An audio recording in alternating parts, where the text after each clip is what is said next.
que la volonté du manifeste du convivialisme est d'être mondial? Moi, je crois que oui. Ce qui manque pour s'opposer efficacement au néolibéralisme, pour le dire autrement, au capitalisme financier, rentier, spéculatif qui domine le monde actuellement et qui conduit franchement au chaos et à la catastrophe, je pense que nous ne pourrons pas nous y opposer efficacement s'il n'y a pas un mouvement d'ampleur mondiale qui se déploie.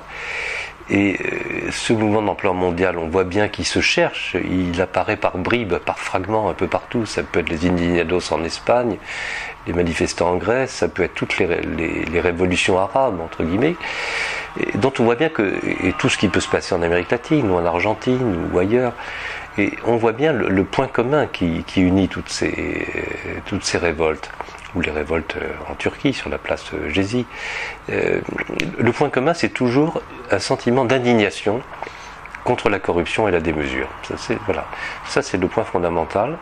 Mais là encore, il faut donner une expression commune à toutes ces révoltes qui sont à chaque fois très particulières, spécifiques, qui procèdent de conditions particulières.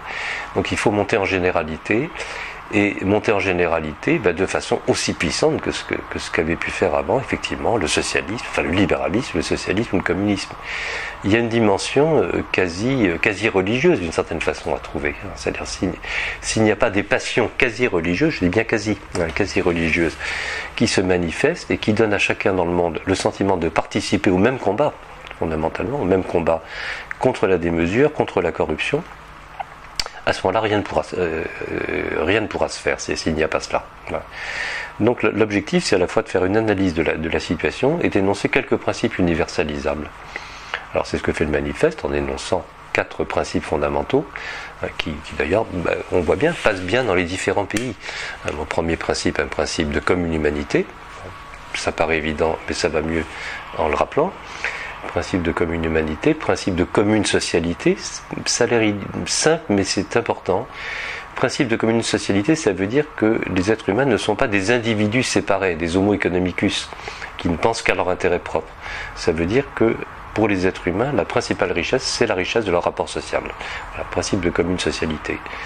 Et puis troisième principe, un principe d'opposition maîtrisée. On disait tout à l'heure, le conflit est nécessaire, il est inévitable entre les êtres humains, et en plus il est fécond. Simplement, il faut qu'il soit maîtrisé, qu'il soit contenu.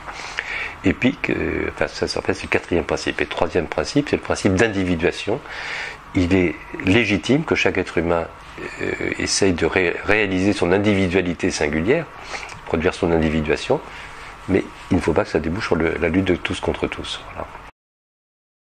Dans le manifeste, il est parlé de pluriversalisme. Est-ce que c'est la première fois que ça entre dans le débat? Non, c'est pas la première fois. Il faut dire, c'est un vieux débat qu'on a au sein du MOS depuis très longtemps, notamment entre Serge Latouche et moi, sur la question du statut de l'universalisme occidental. Serge Latouche défendant des positions, je dirais, hyper relativistes, et moi essayant de penser à la fois, je pense qu'il faut à la fois critiquer la prétention de l'Occident à dire la vérité du monde entier, de toutes les cultures, sans pour autant se débarrasser de la recherche de certaines valeurs qui puissent être universellement partagées. Donc c'est un peu tout le problème.